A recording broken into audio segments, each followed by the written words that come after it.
Hello FitPro community, Rachael here, and I'm back with another edition of Exercise Explored.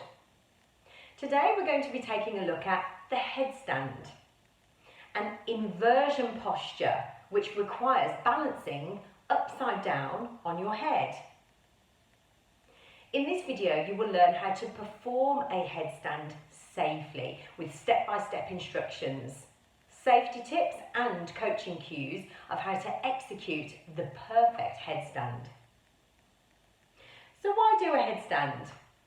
Well, apart from being an awesome photo opportunity for your Instagram account, this inversion can be used across many different settings, such as yoga, gymnastics, breakdancing or acrobatics. Or it may just be on your bucket list as a skill that you've always wanted to master. In addition, this posture provides many amazing health benefits.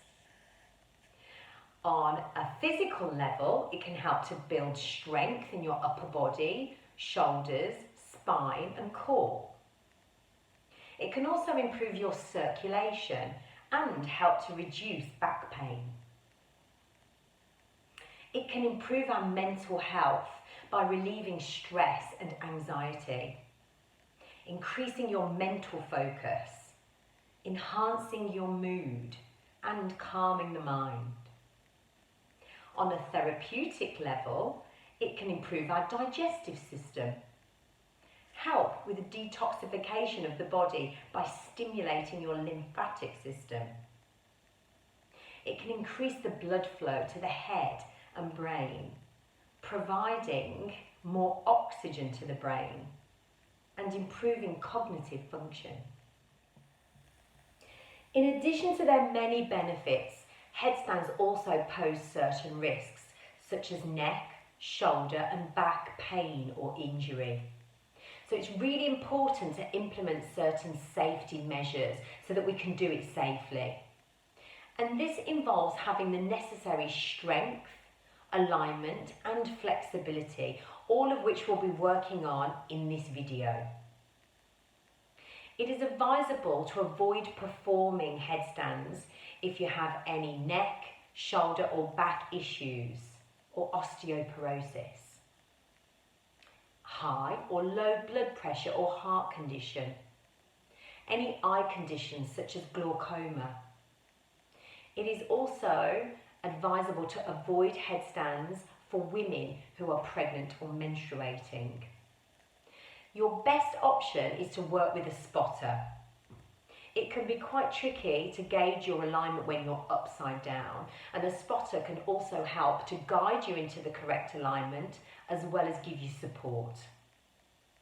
If you are practicing on your own at home, then perhaps have a few cushions or pillows around you so that if you do tumble, you'll have a soft landing. There are a number of different ways of performing a headstand, and there are many different stages of getting up into the full posture. So let's have a look at how to headstand, and then we'll break it down into bite-sized steps. It's important to feel relaxed going into a headstand, as the purpose of the pose is to relax, soothe and soften the nervous system. Come to sit in Thunderbolt pose and focus on your breath for a moment or two.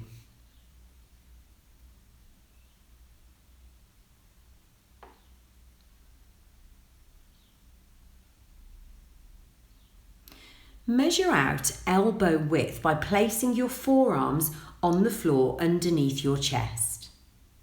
Keep your elbows in this position as you bring your hands together to create a triangular shape with your forearms. Interlace your fingers, palms open and thumbs up, and tuck the pinky finger in to create a more stable base. Place the crown of your head on the mat inside your hands and ensure that your neck is in a vertical position. Lift your hips and straighten your legs. This is the first stage of the pose. Walk your feet towards your head, bringing your hips above your shoulders. Press into the floor with the forearms and engage your core. Try bending one knee. Then switch legs.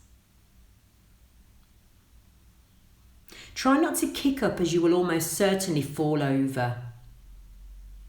Gently bring both knees in towards the chest and hold this position for around 5 seconds. Engaging the core to stabilise the pelvis and press the forearms into the floor to stabilise the shoulder girdle. There should be no pressure in the crown of your head. When you feel ready, you can start to slowly straighten your legs upward to a vertical position. Continuing to engage the core to stabilise the body from within.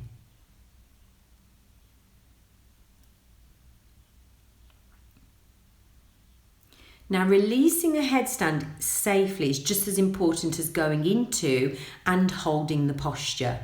So use your strength and stability to come out slowly and with control. Bend your knees slowly, bringing your heels towards your butt and your knees towards your chest, and hold for a few seconds. With control, lower your feet to the floor and come to rest in child's pose for a few moments. Focus on relaxing and releasing tension around the neck, shoulder and back area. Avoid standing up immediately after a headstand. And if you feel lightheaded once you do stand up, then gently bring yourself back to a seated position or back to child's pose.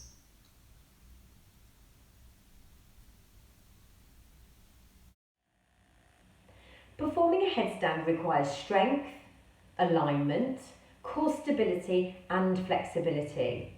And if you're lacking in any of these areas, it will hinder your progress.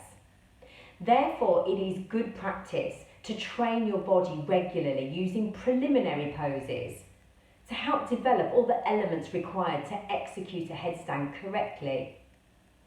I recommend practicing the following poses at least 3 to 5 times a week.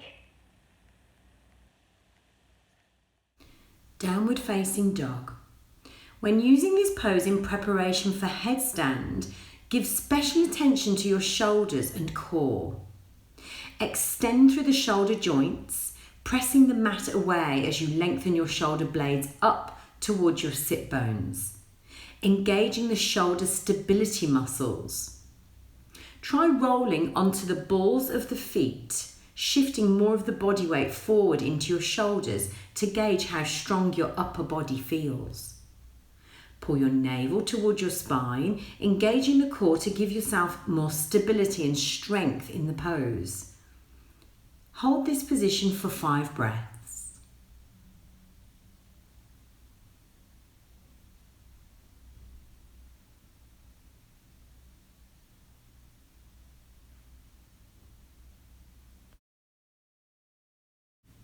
High plank.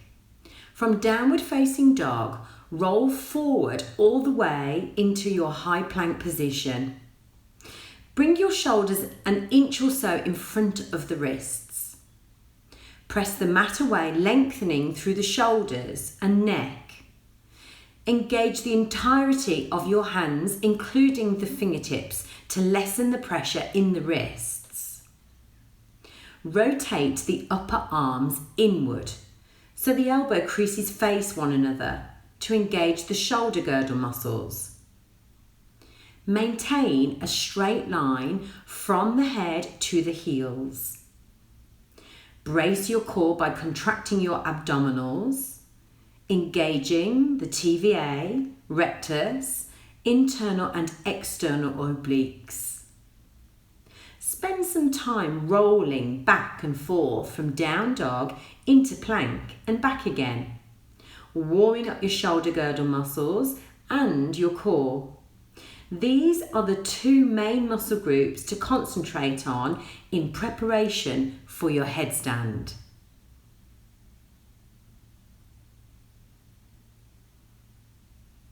Forearm plank. Bringing your forearms down onto the mat, keep a straight, strong line throughout the body.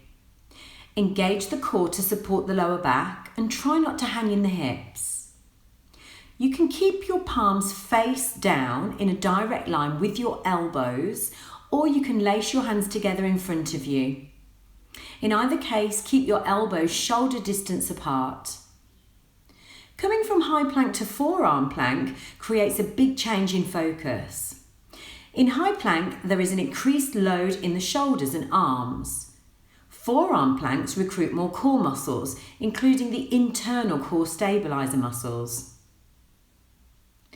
Try rolling forward onto the balls of your feet, shifting your body weight forward and back to challenge your shoulders. Pushing the mat away by extending through the shoulder joints. Repeat 10 times.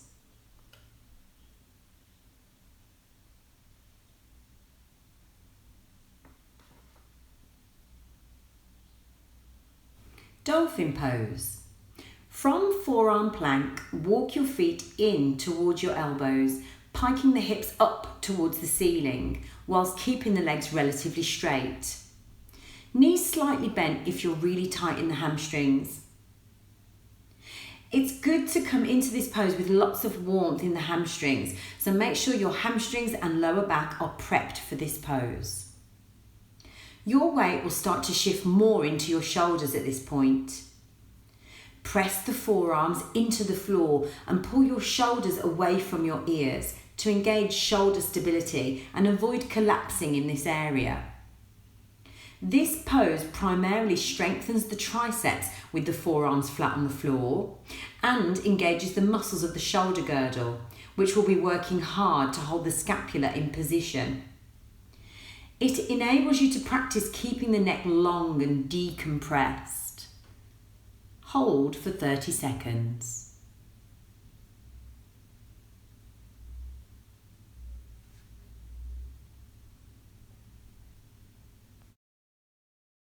Headstand prep. This pose simply builds in intensity on the dolphin pose.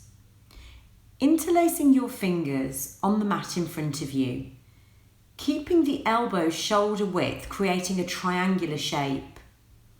Bring the crown of your head to the floor with no pressure on the crown itself, making very light contact with the floor, and cradle the back of the skull with your interlaced fingers, thumbs pointing up to support the back of the head.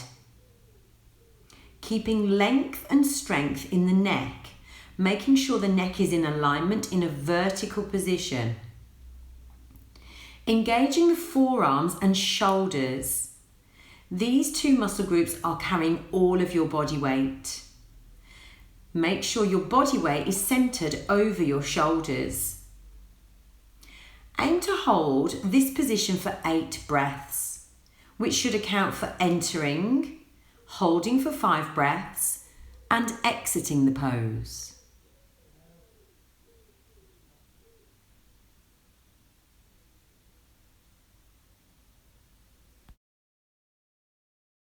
One-legged headstand. In the previous pose, you should have felt your weight shift to being mostly supported by your upper body. So you should easily be able to lift one foot off the mat without shifting too much more weight into the shoulders. Lift one foot up, bringing your heel towards your butt, testing out what kind of core strength will be required to lift both feet up off the ground. Switch legs, alternating one at a time until you are comfortable lifting one leg without compromising your head and neck safety. There should be no pressure in the crown of the head. All your body weight should be supported by your arms and shoulders.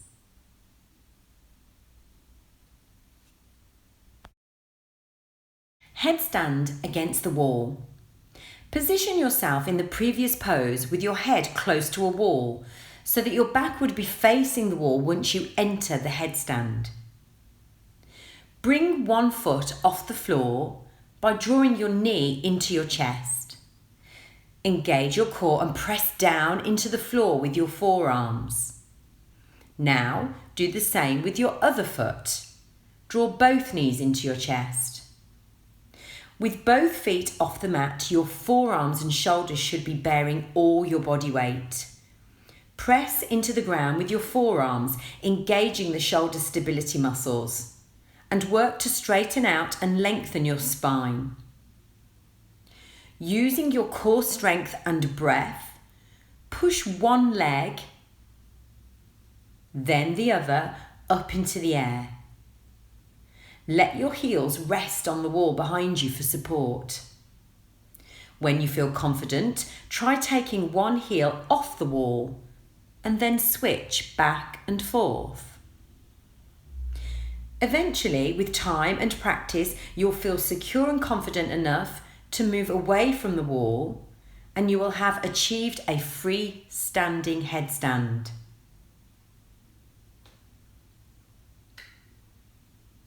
Ensure you come down from the pose safely. Use your strength and stability to move slowly and with control.